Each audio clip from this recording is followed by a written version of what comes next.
తెలుగువారి ఆత్మగౌరవాన్ని కాపాడేందుకే తెలుగుదేశం పార్టీని ఎన్టీఆర్ స్థాపించారన్నారు సీఎం చంద్రబాబు. బీసీలకు మహిళలకు గుర్తింపించిన ఘనత ఆయనదేనని గుర్తు చేశారు. వైసీపీ ప్రభుత్వం తీసుకున్న నిర్ణయాల కారణంగా భూ సమస్యలు ఎదురయ్యాయన్నారు. ఫ్యాక్షనిజాన్ని సహించేది లేదన్న సీఎం రాష్ట్ర ప్రజల కోసం తాను ఎన్నో ఇబ్బందులు పడ్డానన్నారు. పరిపాలనకు నిజమైన అర్థం చెప్పారు. సంక్షేమ కార్యక్రమాలు, అభివృద్ధి కార్యక్రమాలకు నాంది పలికారు. సమాజం కోసం, అందరికీ న్యాయం కోసం బడుగులు, విద్యావంతులకు టికెట్లు ఇచ్చి రాజకీయాల్లో, పాలనలో ఎన్నో అవకాశాలు కల్పించారు. ఆయన రాకమునుపు మీరు ఒక్కసారి చూస్తే రాజకీయాల్లో ఉండే ప్రతి ఒక్కరు కూడా చదువుకోని వ్యక్తులు, ఓనుమాలు లేని వ్యక్తులు, వేలిముద్ర వేసే వ్యక్తులుంటే కాదు, అన్ని వర్గాల్లో చదువుకున్న వారిని సమర్థవంతులను రాజకీయాల్లోకి తేవాలని ఆలోచించిన ఏకైక నాయకుడు భారతదేశంలో ఎన్టీ రామారావు గారు. అందరికీ సామాజిక న్యాయం చేయాలని ముందుకు పోయిన వ్యక్తి ఎన్టీ రామారావు గారు. ఆ రోజు ఒకటే నినాదం, తెలుగు జాతి ఆత్మ గౌరవం. రెండోది, పేద ప్రజల అభ్యున్నతి లక్ష్యంగా ఆయన పరిపాలన చేపట్టారు. కొత్త గ్రామాధికారి వచ్చి ప్రజల ఆస్తులు కొట్టేయాలని కుట్ర చేసే పరిస్థితికి వచ్చాడు. ఎక్కడ చూసినా అడ్డదుడ్డంగా ఈ ల్యాండ్ రికార్డ్స్ అన్ని తయారైనాయి. మనందరికి వారసత్వంగా వచ్చేది పెద్ద సమస్య.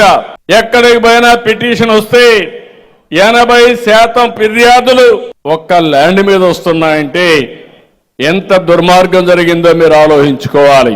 అందుకే ఈ రోజు నేను చెప్పాను, ల్యాండ్ టైటిలింగ్ యాక్ట్ రద్దు చేస్తానని చెప్పి మొట్టమొదటిసారి సంతకం పెట్టి రద్దు చేశాం. పట్టాదారు పాసు పుస్తకాల్లో ఆనాటి పాలకుల ఫోటో తీసేసి రాజముద్రతో మళ్లీ పట్టాదారు పాసు పుస్తకాలకు శ్రీకారం చుట్టాం. సర్వే పగడ్బందీగా చేస్తున్నాం. ఇంకో పక్క బ్లాక్ చైన్ టెక్నాలజీ తీసుకొచ్చాం. QR కోడ్ పెడుతున్నాం. ఎవడైనా ల్యాండ్ రికార్డు మారిస్తే ఎక్కడున్నా చూసుకునే ఏర్పాటు రియల్ టైంలో ఏర్పాటు చేస్తున్నాం. ఫ్యాక్షన్ రాజకీయాలకు అంతం చేసిన పార్టీ తెలుగుదేశం పార్టీ. నేను ఎప్పుడో ప్రారంభించాను, సమాజంలో శాంతి ఉండాలి, అందరికీ రక్షణ ఉండాలి, అప్పుడే నిజమైనటువంటి ప్రశాంతత ఉంటుందని చెప్పాను. ఆ రోజు కొంతమంది తీవ్రవాదులు కూడా ఈ రాష్ట్రాన్ని ఇబ్బంది పెట్టాలంటే రాజీ లేని పోరాటం చేశా. కడాన నా మీద దాడి చేస్తే కూడా నేను భయపడకుండా నా ప్రజలు సురక్షితంగా ఉండాలని పోరాటం చేశాను తప్ప ఎప్పుడు వెనకాడలేదు. రౌడీలు ఎవడైనా రోడ్డు మీదకి వస్తే మీకు ఈ రాష్ట్రంలో చోటు లేదని చెప్పింది తెలుగుదేశం పార్టీ.